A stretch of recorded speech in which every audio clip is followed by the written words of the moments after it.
16 वर्ष की सारी उम्र क्या पुण्य कमाएगा। ये पूर्व जन्म का पुण्य था। पूर्व जन्म में रानी थी राजा की, लेकिन जब साधु संत आ जाते तो जाकर के वहां बैठ गई और आराम से पूरा सत्संग सुना, आनंद लिया जीवन का। जब राजा को पता लगा कि रानी कहाँ है, महाराज सत्संग सुन रही थी, वहां आ रही है, बहुत डांटा।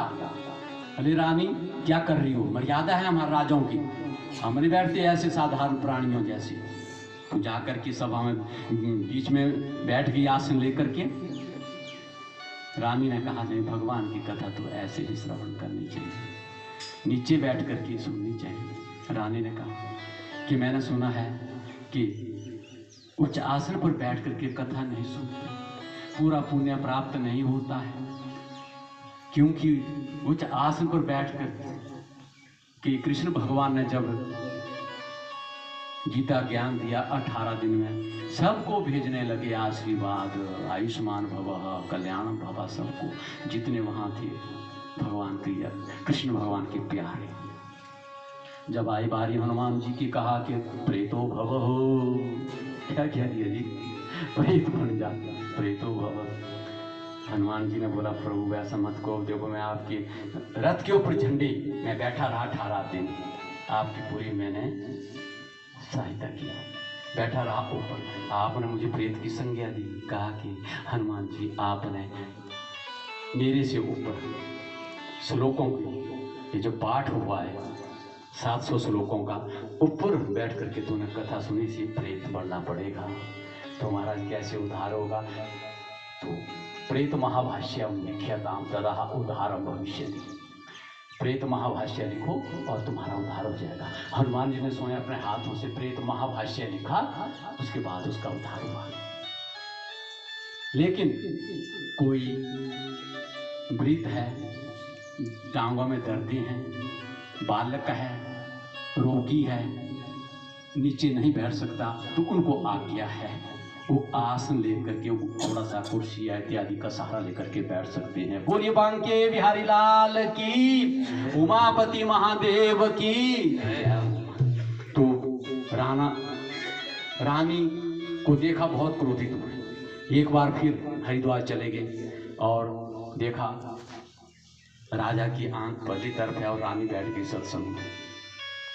बहुत क्रोधित हुए राजा कि रानी तुम्हारा दिमाग क्या खराब हो गया है। तो भगवान से प्रार्थना की, प्रभु मुझे ये राजा बैठने नहीं देते सत्संग में, मेरी तो महाराज प्रीति लगी हुई है।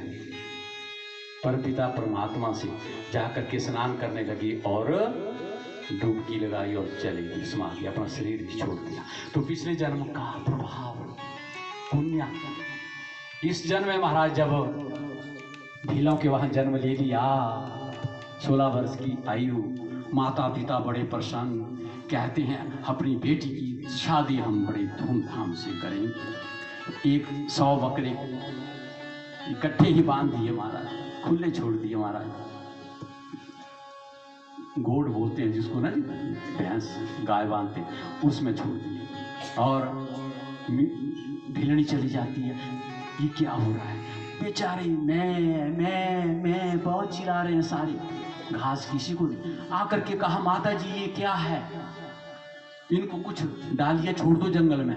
नहीं बेटी, अब तो तेरी शादी होने वाली है कल, इनको 3 दिन से हम नमक चटा रहे हैं ताकि इनकी खाल उधड़ जाए आसानी से।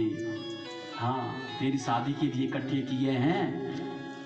तो कहती है बिलनी, तो अनर्थ है, इतना पाप, घोर पाप मेरी शादी के लिए। बस रात्रि ठीक महाराज ब्रह्म मुहूर्त में उठ जाती है, सभी सोए हैं और उनको रस्से से खोल करके जंगल की ओर छोड़ देती है। उनका आशीर्वाद हुआ महाराज, और अपने आप ही चले जाती है जंगल में, छोड़ देती है घर बार। जाकर के उतंग महाराज मुनि के आश्रम में पहुंच जाती है वहां महाराज, और वहां प्रणाम किया, गुरुजी मैं आपकी शरण में आई हूं। ठीक है बेटी, और रहने लगी महाराज इस तरफ गुरु महाराज